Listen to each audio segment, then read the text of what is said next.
turnout and puts a huge smile on my face to see everyone here. My name is Katie Bray. I'm the Program Director of Solarize Asheville, and we are an initiative of the Blue Ridge Sustainability Institute. BRSI, our mission is to empower us, people in our community, to move towards a sustainable future.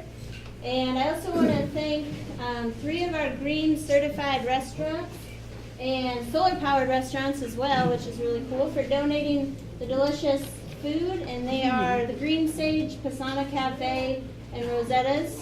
And yeah.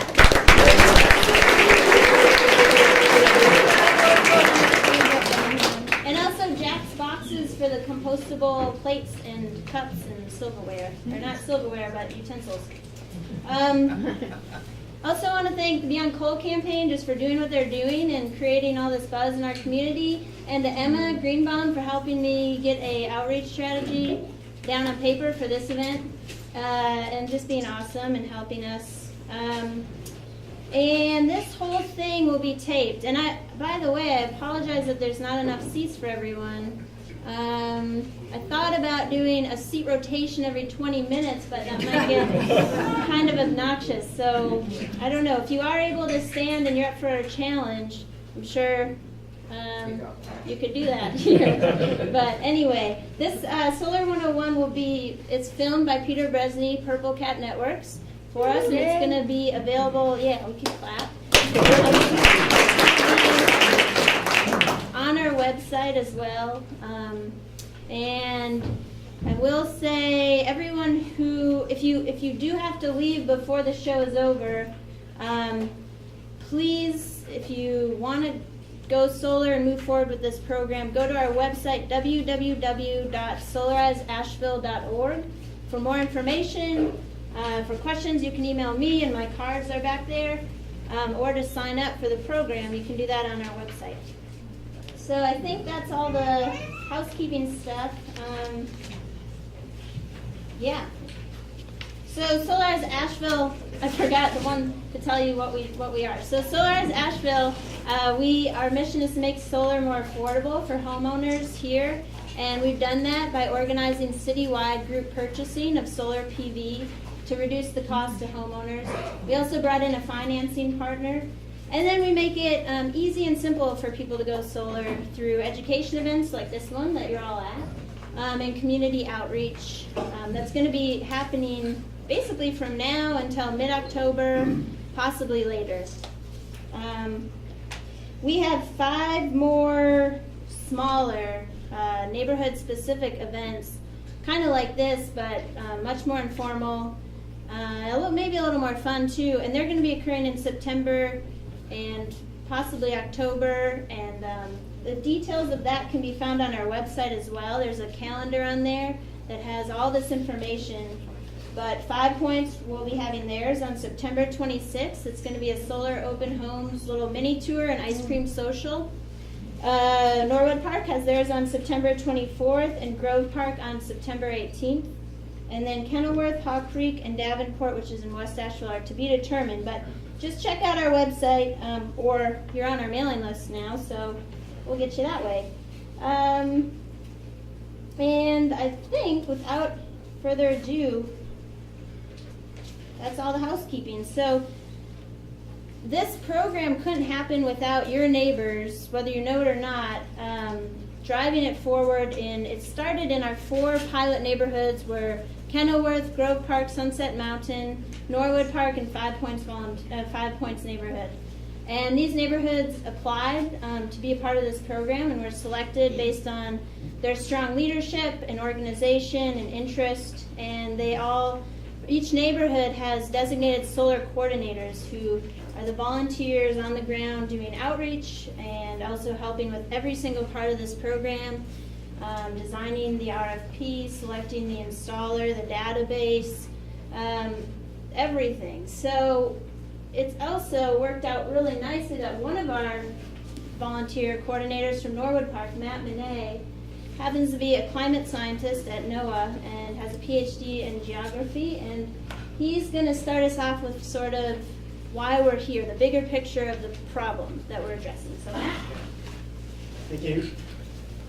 So I have to state up front that I'm here as a private citizen and not in any official capacity, even though I'm a federal employee of NOAA. So I'm going to start off with this photo. This is like one of the most famous photos from the 20th century. This is the view of the Earth taken by Apollo 8 in 1968. And I show this because this is an iconic photo that had a really big impact on people's view of the Earth because the Earth looked finite and vulnerable. And I'm sure some of you in the audience know a lot more about that than I do. But since 1968, oops, what just happened?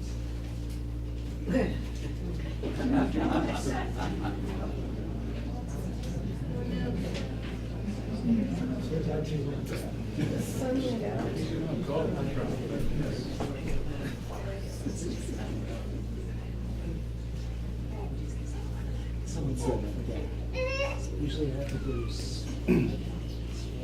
swipe left. So as Swipe left. Swipe it, right? Let me just yes, well, anyway, since 1968, obviously our ability to monitor the Earth has greatly improved. You're gonna have to yell. Okay. Project.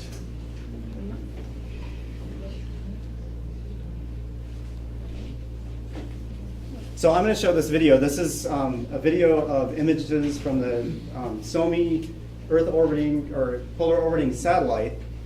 These are images from last year. This is a new satellite, part of the Joint Satellite Program. And what it shows when you look at night is this really detailed image of night lights and all of civilization and our demand for energy. And it's amazing what you can see through satellites right now. And these images are really remarkable. You can see just how extensive our demand for energy is. And of course, we know there are consequences to that. But apart from burning fossil fuels to produce electricity and drive our cars, we have also greatly transformed the landscape for agriculture. And agriculture contributes about 30% of CO2 emissions. And these emissions are going to be really hard to reduce compared even to electricity, which itself is really hard. But you can see all kinds of features, like these are boats on the Nile in Egypt. And you can see solar or flares from outgassing in oil wells in Saudi Arabia and in the Persian Gulf. You can see the tremendous rise of the developing world and the cities there. Could you yell louder? Yeah. I can't hear you. Could you just use the microphone? So this is the border between North and South Korea.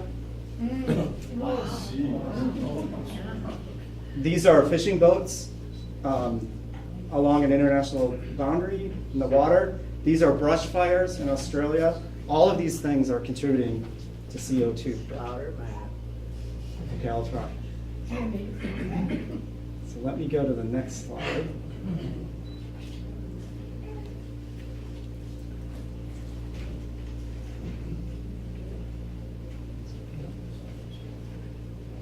We had a real hard time getting this to work tonight.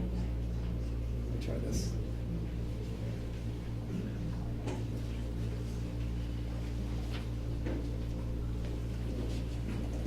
Can we skip to the solar program?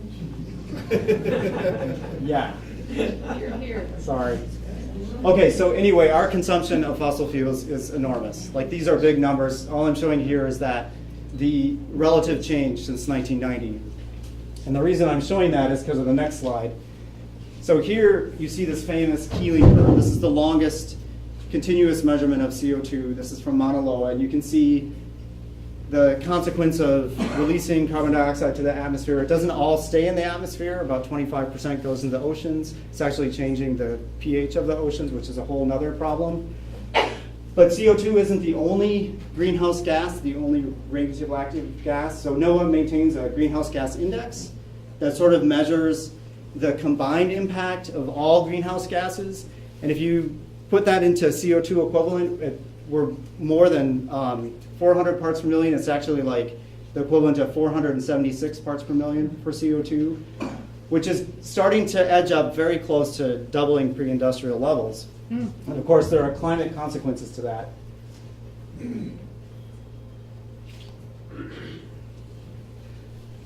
So if there were no feedbacks in the climate system, the Earth would warm about 1 degree C for doubling CO2. But there are self-reinforcing cycles in the climate system that have an impact to amplify climate. And I'm just going to show a real quick animation of that. One of them is called the Polar Amplification. And what happens is high latitudes are often snow and ice covered. They have winter snow cover and sometimes perennial sea cover. But as snow melts and ice cover retreats, more energy is absorbed by the darker surface than before. So that means the surface is then warmer, more snow and ice melts, and then more energy is absorbed, and this is sort of self-reinforcing cycle.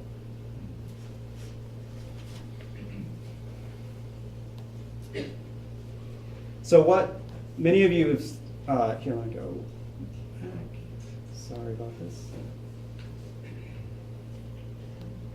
This is what's actually happened to the September seasonal ice cover in the Arctic Ocean, which last year reached a record minimum.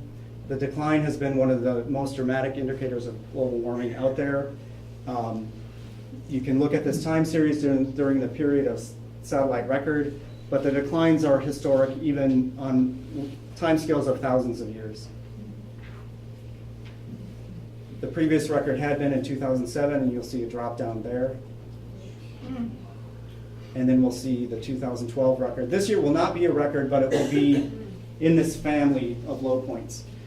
And what's happening in the Arctic is that the ice largely refreezes every year, but the multi-year ice, the thick ice, doesn't have a chance to rebuild itself because every year more and more ice is retreating in the summer.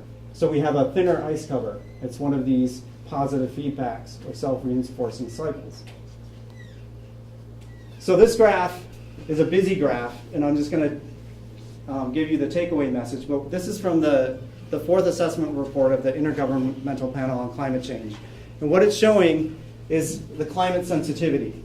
So if we were to double the CO2 concentration from pre-industrial levels, we wouldn't have a warming of 1 degree C. The warming would be closer to 3 degrees C because of these self-reinforcing cycles.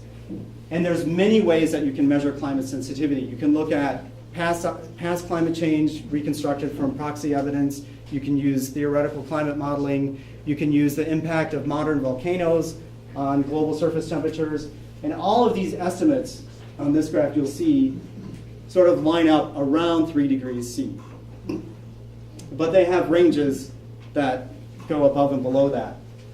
So that's not necessarily the limit.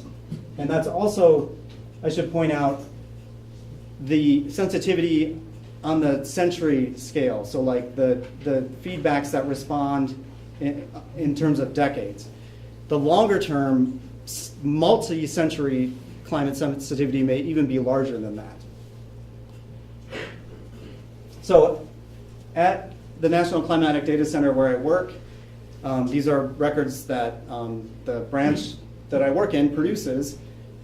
We are the archive of all of the weather station observations and sea surface temperature observations and satellite observations here in Asheville. There's a couple people of my colleagues who are here. So this is sort of the observational quantifiable evidence that come from literally millions of temperature observations from all over the world over land surfaces and sea surfaces.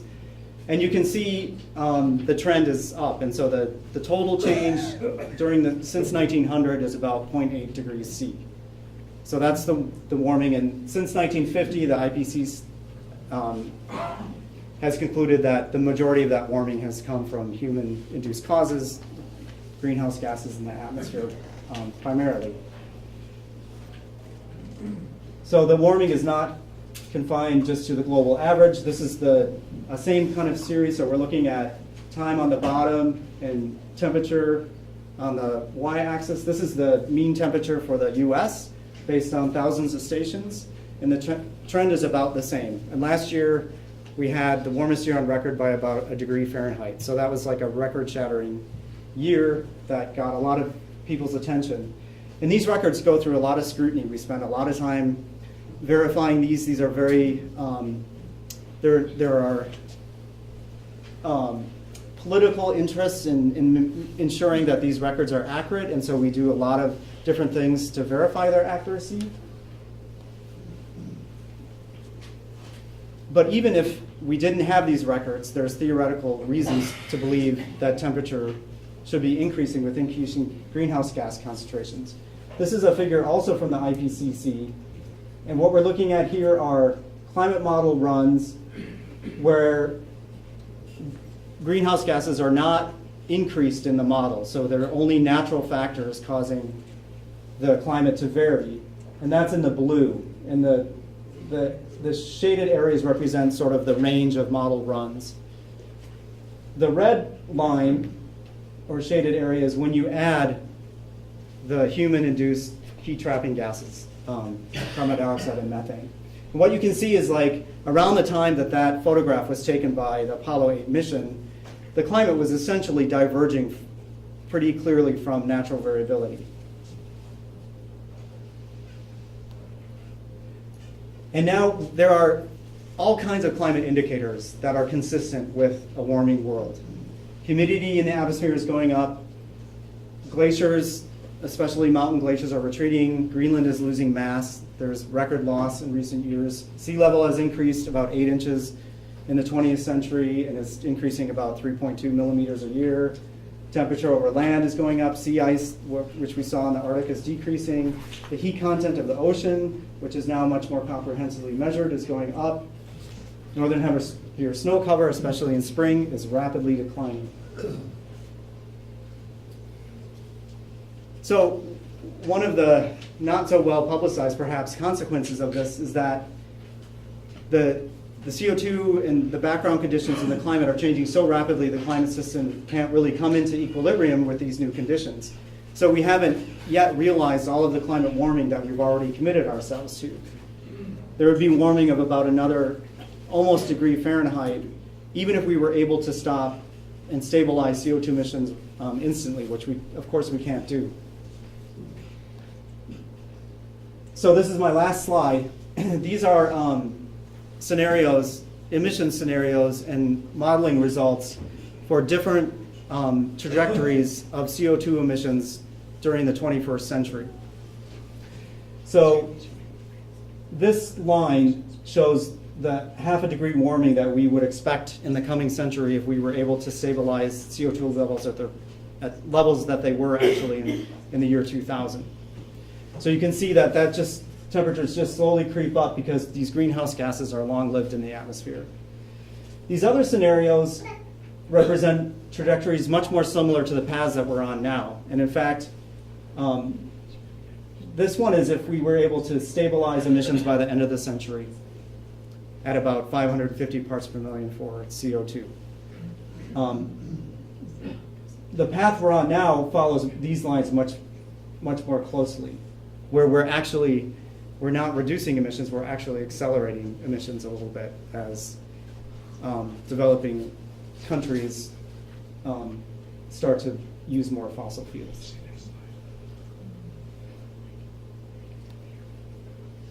And now we'll go on to the next speaker. Yeah, thank you, Matt.